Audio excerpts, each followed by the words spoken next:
क्या कभी आपने सोचा है कि असली डर ताकत से नहीं बल्कि सामने वाले की समझ और तैयारी से होता है? यही बात हमें भगवद गीता के अध्याय 1 के श्लोक 3 में देखने को मिलती है। श्लोक है, पश्येताम पांडुपुत्राणाम आचार्य महतीम चमूम व्यूढ़ाम द्रुपद पुत्रेण तव शिष्येन धीमता। इसका सरल अर्थ, दुर्योधन अपने गुरु द्रोणाचार्य से कहता है, हे आचार्य, पांडवों की इस विशाल सेना को देखिए जिसे आपके ही बुद्धिमान शिष्य द्रुपद के पुत्र ने बहुत अच्छी तरह से सजाया है। अब इसे कहानी की तरह समझते हैं। कुरुक्षेत्र का युद्ध शुरू होने वाला है।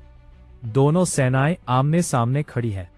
कौरवों की सेना ज्यादा बड़ी है, ताकत भी ज्यादा है, लेकिन फिर भी दुर्योधन सीधे अपने गुरु द्रोणाचार्य के पास जाता है और कहता है, देखिए उनकी सेना को किसने सजाया है? आपके ही शिष्य ने। यही छुपा है इस श्लोक का असली राज। दुर्योधन को डर पांडवों की संख्या से नहीं है, उसे डर है उनकी रणनीति से, उनकी प्लानिंग से, उनकी बुद्धि से। क्योंकि जिसने सिखाया है, अगर वही ज्ञान सामने खड़ा हो जाए तो जीत आसान नहीं होती। ये सिर्फ एक युद्ध की बात नहीं है, ये हमारे जीवन की भी सच्चाई है। कई बार हम सोचते हैं कि जिसके पास ज्यादा रिसोर्सेज हैं वही जीतेगा, लेकिन असल में जीत उसी की होती है जिसके पास सही सोच और सही स्ट्रैटेजी होती है। आपने देखा होगा, कभी कभी एक छोटा बिजनेस एक बड़ी कंपनी को चैलेंज दे देता है। क्यों? क्योंकि उसके पास नई सोच होती है, बेहतर प्लानिंग होती है। यही लेसन ये श्लोक हमें देता है।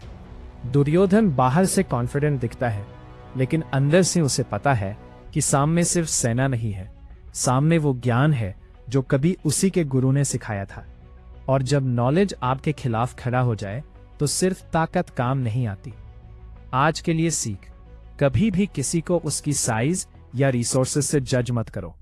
असल ताकत होती है सोच में, स्ट्रैटेजी में और सीखने की क्षमता में। और एक और गहरी बात, अगर आपने किसी को सिखाया है तो एक दिन वो आपसे आगे भी निकल सकता है। इसीलिए हमेशा खुद को भी इम्प्रूव करते रहना जरूरी है, क्योंकि दुनिया में सबसे बड़ा एडवांटेज नॉलेज और विजडम ही है। अगर आपको ऐसे ही गीता के श्लोक आसान और इंटरेस्टिंग तरीके से समझने हैं तो जुड़े रहिए, आगे हम और भी गहरे रहस्य खोलेंगे।